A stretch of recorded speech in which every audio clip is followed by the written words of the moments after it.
Hello everyone, welcome to the video, and let's get straight to the point. I've been seeing a shit ton of tier list videos, and I might do a couple more of these, but I'm gonna be doing Doom games, obligatory fucking Doom games, because obviously my favorite game is Doom, so why not, you know? So let's just get right into this shit. Alright, let's go from the start. Doom 1. Alright, you cannot put Doom 1 any lower than A tier, and here's why. It's literally as important as Mario and like Pong to the gaming to fucking gaming. Like, if Doom didn't exist, chances are Call of Duty wouldn't exist. Any fucking first person shooter you're playing right now would not exist if it weren't for this game. And it kind of holds up in gameplay. You can go back and play Doom 1 and you'll have fun and you'll probably enjoy it for a little bit until you get to some of the fucking puzzles that are kind of annoying. But I'm talking about all the episodes here. Some of them are kind of like eh, but then the rest of them, it's mainly like the soundtrack and just the basic gameplay elements that make this game good. So that's where Doom 1's going. If you put it anywhere below A, you're wrong. Fucking hell. Doom 2. Now, as a sequel, it's like C, but as a game by itself, it's in like the same tier as A. As Doom 1, it's different, and I think it's better than Doom 1, but it's different, but it's not that different. Like, it's just, they added the super shotgun, they added a few new demons, but like, the super shotgun is super influential, and that's why I put it over Doom 1, but otherwise, it's not really that big of an upgrade over Doom 1. It's the exact same, pretty much the exact same demons, the exact same loadout plus one weapon. And there's new demons, but the gameplay and the engine are literally the exact same. Alright, let's see. Doom 64. Now, I haven't fully finished Doom 64, but what I have played is, again, it's A tier. It's A tier. I think it goes right in the middle of these, right here. Doom 64's soundtrack is really good, I think. I think Doom 64 has a phenomenal soundtrack. It really enhances the atmosphere of the levels, and the lighting in the levels is really good too. There's a lot of blue, like dark blues and greens everywhere. It's kind of like a spooky game, but otherwise the actual gameplay is really fun. And the only thing I don't like, again, is sometimes the game is really confusing. Like, you sometimes you have no clue where the fuck to go, and I think I've had to search up like a tutorial on how to get through some of these levels about 3 times, because it just does not. There's no fucking indicator as to what you're supposed to be doing.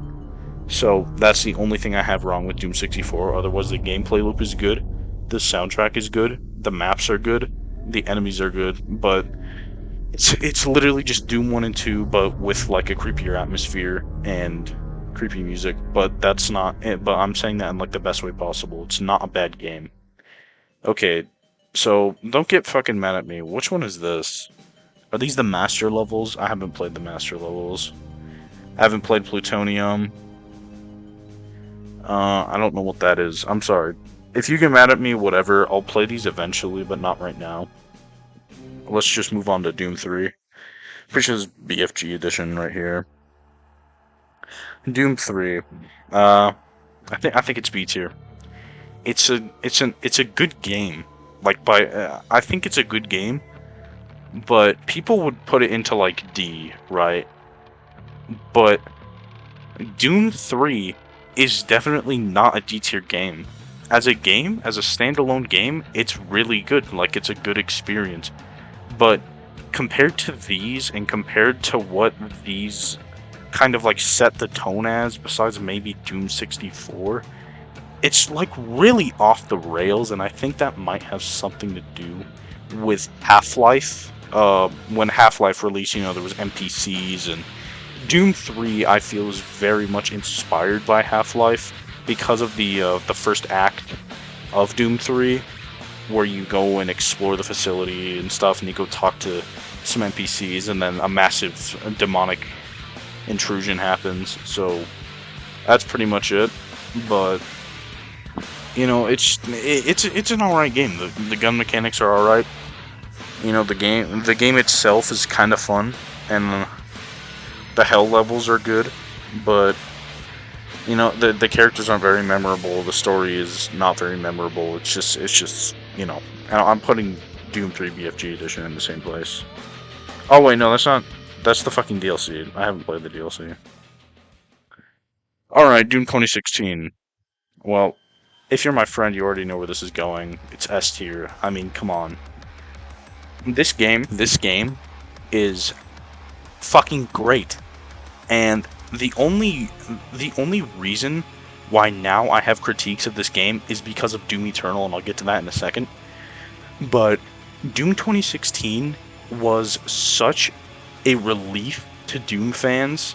Like, Doom 2016 went through development hell, and it was looking like a COD game for a little while, but then they just said, no, this isn't Doom, we're scrapping. They literally restarted the project pretty much. And they worked on it, and everybody was super nervous because they were holding back review copies for the campaign for Doom, and everybody probably thought this game was going to be shit, and then it released, and it wasn't shit at all. It was one of the best fucking first-person shooters to come out in 2016, and maybe even this decade. This fucking game got me into Doom. I remember getting my PlayStation 4 and fucking, you know, we went to GameStop and I saw this game and I was like, damn, that guy looks cool as fuck. And I'd heard about Doom before, so I was like, okay, you know, I'll play this game. I played through it once, twice, 5 times, 10 times, 20 times. I could not fucking stop playing this game. And let me just say, one of the best fucking parts about this game is Samuel Hayden. Now, I know that's weird, and he's not, like, he's like kind of like a cherry on top to all the other shit that, you know, is good about this game. But Samuel Hayden is such a fucking cool character, you know, and the story isn't shoved in your face either, but Samuel Hayden is, like, you know, sort of, like, ambiguous enough to, like, he doesn't reveal a lot, but you know what kind of person he is and what kind of situation is happening here. And his voice actor is fucking great. That's, like, 75% of the reason why he's cool. And not to mention, the glory kill system is fucking awesome, you know. That goes without saying. The gunplay is really smooth, really fun, and just the whole combat loop itself. And I like that some of the demons, although, like, Doom 2016 is considered to be easier than Eternal, it's still not a walk in the park.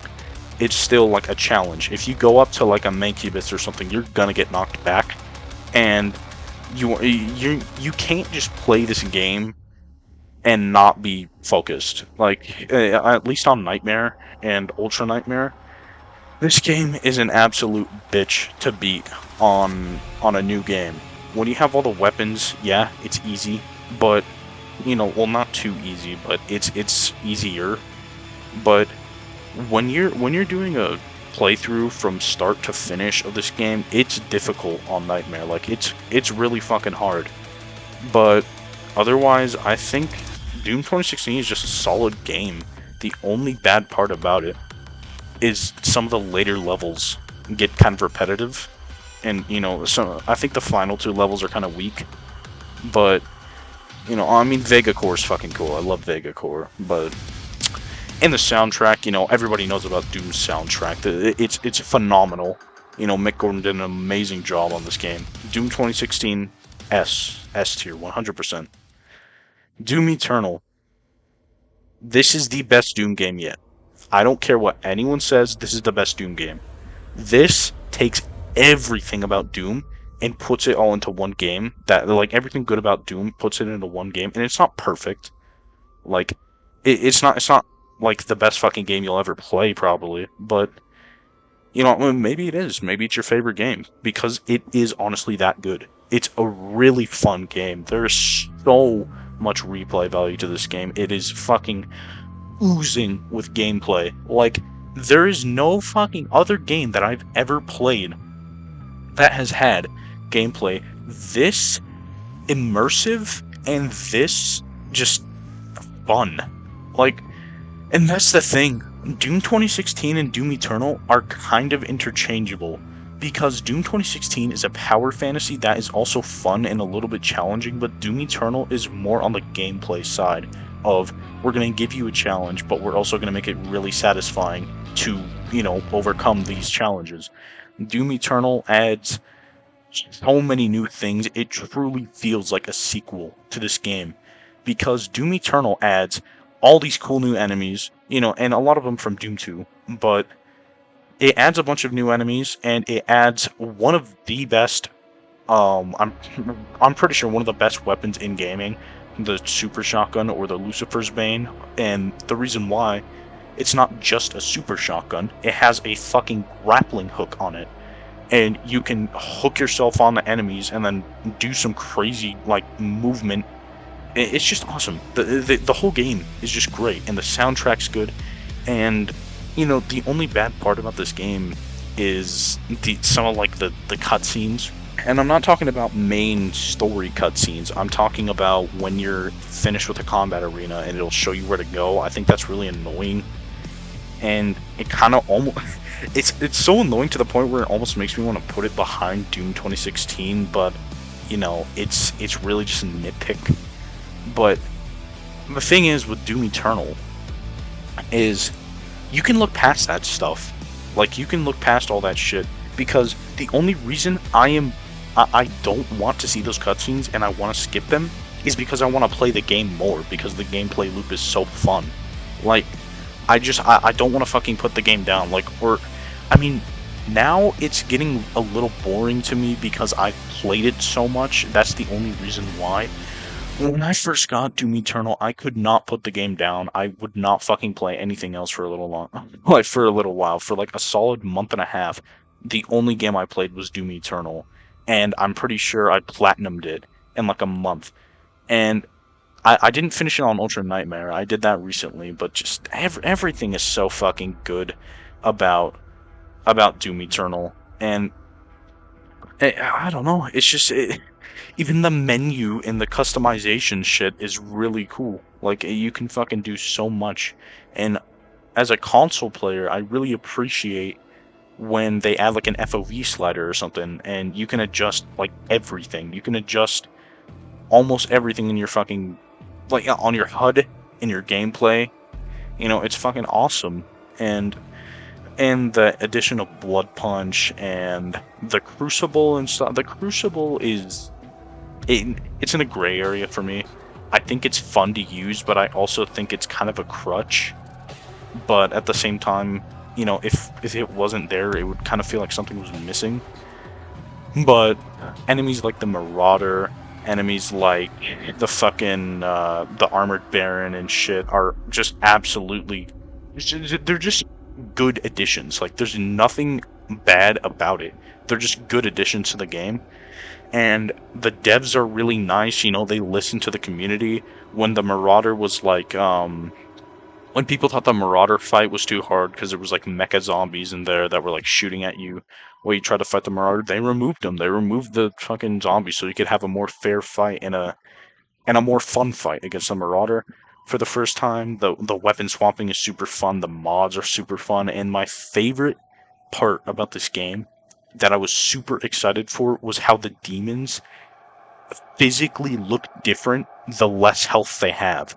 You can shoot off bits and pieces of the demons and they will react to it depending on which limb you shoot at.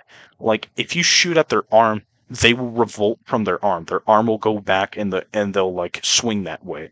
But if you shoot them in the head, their head will go backwards, for lower tier enemies. And it's just really fucking good, and it's a super kind of nostalgic game. I think for old Doom players, people who played it back in the fucking 90s, because I think almost all of the enemy designs are based off of Doom 1 and 2's enemies. So, you have those, and then the fucking my favorite enemy in the game is easily the Baron. because when you shoot him, you can see like bits of like a molten like skeletal core. It's so fucking cool. This whole game is just absolutely awesome. Of course, it's not perfect, but no game is. And Doom Eternal is 100% one of the best games ever. I think it's just one of the best games ever.